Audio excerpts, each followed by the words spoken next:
కాళేశ్వరంపై CBI no response. చూసిరు కదా, మనం ఏమన్నా అనుకున్నాం. ముఖ్యమంత్రి రేవంత్ రెడ్డి ఒక వ్యూహాత్మకంగా వ్యవహరించిండు ఈ విషయంలో. ఏమైంది?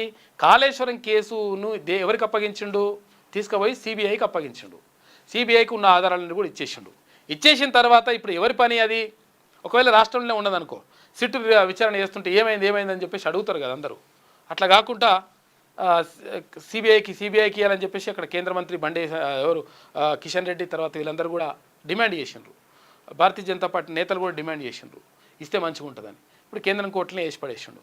ఇప్పుడు ఏమైంది? ఒకవేళ ఇప్పుడు ఇంకా విచారణ స్టార్ట్ అయ్యలేరట వీళ్ళు, ఎవరు? సిబిఐ స్టార్ట్ చేయలేదంటే దాని అర్థం ఏంది? మరి ఏమైనా కుమ్మక్క అవుతున్నారా అని చెప్పేసి మళ్ళీ ఒక లొల్లి, ఎవరెవరు బీఆర్ఎస్ బీజేపీ కుమ్మక్క అవుతున్నటువంటిది లొల్లి పుట్టేటువంటి అవకాశం ఉంటుంది. ఒకవేళ ఇప్పుడు స్టార్ట్ చేసి మొత్తం ఆయనని అరెస్ట్ చేసి ఇలా నిజంగా ఒకవేళ వారు దొంగలో తేర్చి వాళ్ళని తీసుకుపోయి లోపల పడేసిరు అనుకో, మంచిగా ఆటోమేటిక్గా అప్పుడు ఏమవుతుంది? బీజేపీ తర్వాత బీఆర్ఎస్ బంధం తెగిపోతుంది. ఇట్లా మొత్తం మీద ఒక రకంగా వ్యూహాత్మకంగా వ్యవహరించి ఈ కాళేశ్వరం అంశాన్ని, అవినీతి అంశాన్ని ముఖ్యమంత్రి రేవంత్ రెడ్డి వ్యూహాత్మకంగా తీసుకుపోయి కేంద్రం కోర్టులో వేసి పడేసిండు. కాబట్టి ఇప్పుడు ఏం చేస్తలేరని మళ్ళీ ఇప్పుడు స్టోరీ, ఇట్లా స్టోరీ ఏంది? వాస్తవమే, నిజంగా జరుగుతుంది కూడా ఇదే. కాబట్టి ఒక వ్యూహాత్మకంగా వ్యవహరించిండు ఈ విషయంలో ముఖ్యమంత్రి రేవంత్ రెడ్డి.